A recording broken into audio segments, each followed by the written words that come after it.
আসসালামু আলাইকুম প্রিয় শিক্ষার্থী বন্ধুরা, আমি মোহাম্মদ ইমন আলী, ইমন ম্যাথ একাডেমি নওগাঁয়ের পক্ষ থেকে আজকে তোমাদের জন্য নবম দশম শ্রেণী উচ্চতর গণিত এই বইটার নবম অধ্যায় অর্থাৎ সূচক লগ এই অধ্যায় থেকে ছোট্ট একটা ম্যাথ নিয়ে তোমাদের জন্য হাজির হয়েছি। দেখো এখানে আমাদের বলা আছে এক নম্বর ম্যাথটা, এটা অনুশীলনের শুরুতেই তোমাদের জন্য বলেছে LHS equal a to the power m by n to the power p।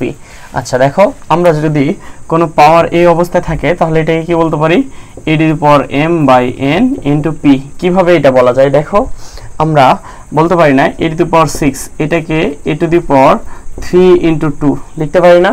আচ্ছা দেখো, এবার এটাকে আমরা ব্র্যাকেটের মধ্যে একটা আর একটা বাইরে লেখা যায় না, আবার এটাকে এই আকৃতিতে লেখা যায় না। দেখো যেহেতু আমরা এই দুইটা জিনিসকে এইভাবে ব্র্যাকেটের বাইরে এবং ভিতরে দুই অবস্থায় লিখতে পারি এবং গুণ অবস্থায় লিখতে পারি, ঠিক তেমনভাবে এখানেও ব্র্যাকেটের বাইরে যেটা আছে এবং ভিতরে যেটা আছে সেটাকে গুণ অবস্থায় লিখতে পারি।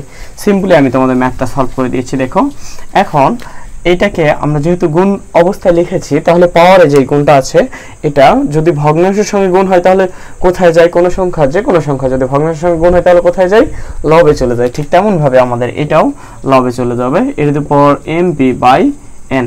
এবার দেখো আমাদের বইয়ে বাম পক্ষে দেওয়া আছে LHS ইকুয়াল এইটাই দেওয়া আছে, ডান পক্ষে দেওয়া আছে mp বাই n, এর উপর পাওয়ার হচ্ছে এটা, অতএব এটাকে আমরা বলতে পারি RHS প্রুফড। দেখো ছোট্ট একটা ম্যাথ আরেকবার বোঝাই দিই। দেখো আমাদের এখানে বলছে LHS equal a to the power m by n to the power p। এটাকে আমরা গুণ অবস্থায় লিখতে পারি, কারণ ব্র্যাকেটে যেহেতু এইভাবে আছে, তাহলে a to the power m by n into p। এটাকে এবার আমরা লিখলাম যে ভগ্নাংশের সঙ্গে কোনো কিছু গুণ মানে কোথায় যায়, উপরে যায়, এইজন্য a to the power mp by n।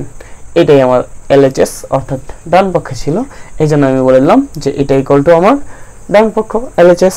এটাই হলো প্রুফড, ছোট্ট একটা ম্যাথ। ইনশাআল্লাহ এই অধ্যায়ের সকল ম্যাথগুলো নিয়ে তোমাদের সঙ্গে দেখা হবে ধারাবাহিকভাবে। আজকের মতো আল্লাহ হাফেজ।